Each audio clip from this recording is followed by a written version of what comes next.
Everyone is in their seats here at the Staples Center in downtown Los Angeles. Now it's ended down to David Aldridge standing by from the sideline. Well, guys, it definitely did, David. He won titles when he played for the Lakers. Now he'll try to bring that winning mindset back to L.A. Kobe, you got to play against some great defenders in the NBA like Draymond Green of Golden State and others. What are some of the things that, I mentioned Draymond Green, that he does as a player that you think separates him from the rest of the defensive guys in the league? He does his research. He does his homework. You can tell. Oh, yeah. I mean, you can tell. When you watch him play, he puts himself in position before the offensive player even attacks. And how does he know that? Because he's watched the film. He studies. He knows the player's tendencies. And so when you mix in the research to go along with his frame and the quick hands and the foot speed, then you have a defensive player that's a force. All right, let's set the floor. Courtesy of Gatorade, all fueled up and ready to go. So for New Orleans right now, the bigs inside, Davis and Cousins, Holiday and Moore, the guards. And it's Cunningham in at the 3 spot. Here's Davis. Off to a good start as he hits his first shot attempt. Kobe LeBron said he learned so much about how to approach the game when you shared the floor on Team USA. What was it like playing with a guy like him? You also played with Jordan, and then going up against him all those years.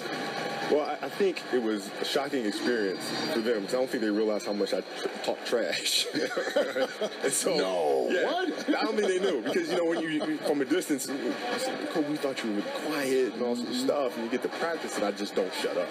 And I'm just saying really brutal things about their game. And it's just, you know, they're getting really ticked off. But then, because you were right. Yeah, right, the intensity of practice goes up another level.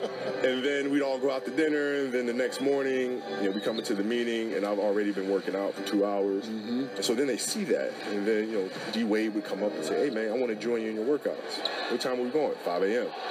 He'd be down there working out. And then Brian would say, yo, I want to come too. So Brian would show up. And then Melo would show up. And all slowly but surely, we'd have our whole USA team in the gym at 5 o'clock in the morning training. What a constructive time, Alex. That was for those other players. But it was fun for all of us because we got a chance to hang around each other and think about the competition, right? So now when we come back to the NBA, fans are getting a better product. Right? Because we've all been working out and pushing each other and getting better off of each other. So now when we step on the court to compete against each other, that means we have to take our games to another level. That's a great story. Yeah. That's a great story. Randall against Davis. Ball, the pass to Randall. 6 to shoot.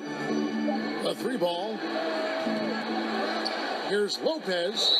And he could not get that one to go. A lot of contact, and he'll go to the line for 2. Well, you hate to give Lopez an easy one around the rim, but you don't like sending him to the line either. Los Angeles shooting their first shots of the night from the charity stripe. And they were 75% from the line a season ago. And Kobe, something that has changed in the NBA over the course of your career is the role of the power forward, the 4. More and more you need to be able to stretch the floor, take your guy outside, shoot the 3. Do you feel that that's a trend, or is that something you think that is here to stay in the NBA? Well, you know, I think things will evolve and things will change. I mean, you start getting, you know, power forwards like Tim Duncan and Garnett back in the league, you know, Dirk. All of a sudden, it becomes less and less of a commodity to have smaller forwards. Right. Because you're going to need to deal with the Tim Duncans and the Garnetts of the world. You know, so I think it's just a natural evolution thing. Did you, when you had to guard a big like that, ever fear going out and trying to get him on the side or even working him inside the lane where he would have more power, more advantage?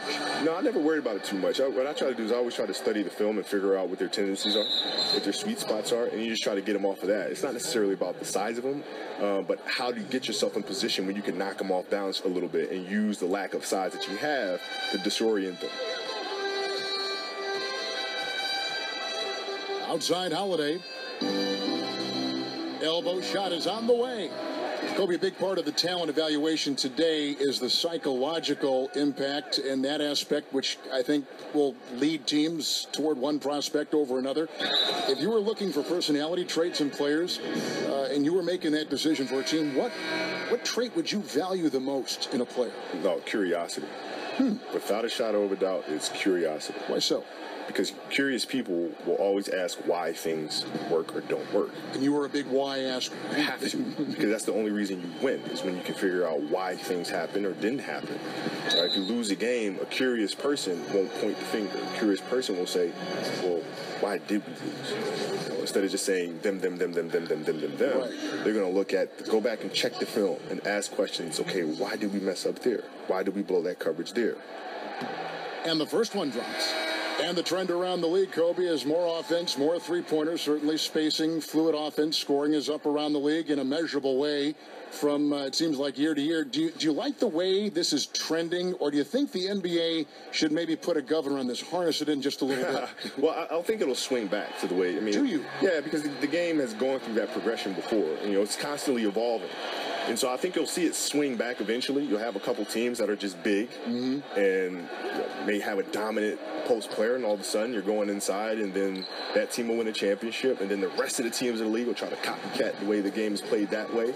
Then things will swing back. So it was just natural evolution of the game, I think. Caldwell Pope kicks to Clarkson. Misses the three. New Orleans gone 1-2 from long range in the first quarter. Kobe, the league seems to be moving away from isolation basketball, sometimes called hero ball, in favor of more ball movement, more of a fluid offense. What do you make of that trend? Well, I think it's the right thing. I mean, if you look at the way the Knicks played, for example, when they had Bradley, Busher, Phil was coming off the bench. Well, you are a historian. You love the history of the game, don't you? Oh, my God. I mean, I can just tell working with you. Yeah. Holtzman was coaching. He had Frazier out there. I mean, they moved the ball. I mean, everything was predicated on ball movement, as was the Celtics with Fred Auerbach. And then in the 80s, things changed a little bit. You start going to more isolation ball, where guys would post deep and force the double coverage to come all the way down to him, and then you start moving the ball around. Now you start seeing a spread offense, where the ball's moving again like it was when the Knicks were playing, when the Celtics were playing. And so, I think it just depends on the style of defense that you're seeing and the personnel that you have. I think that determines your style of play. 1:12 left here in the first quarter. And that one, good. Got that scorer's mentality. Not everybody has it, but Clarkson clearly does. Clark dishes to Miller. They set the screen. Cousins with a screen on Deng. Davis down low. Nance on him. Davis with the bucket. And, got to admire the patience inside from Davis. Outstanding at staying under control, taking his time, and burying the quality shot. Clarkson kicks to Nance. Pass to Zubats. Outside Dang. And stolen by Miller.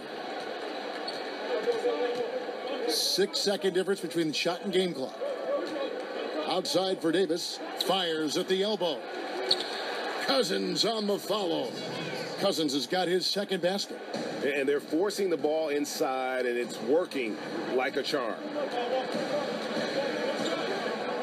Clarkson kicks to Zubats. Back to Clarkson. Over Clark. The shot by Clarkson, no good. That's one he knows he should have drained. It's all tied here in Los Angeles. And the second quarter will get underway just after this short break.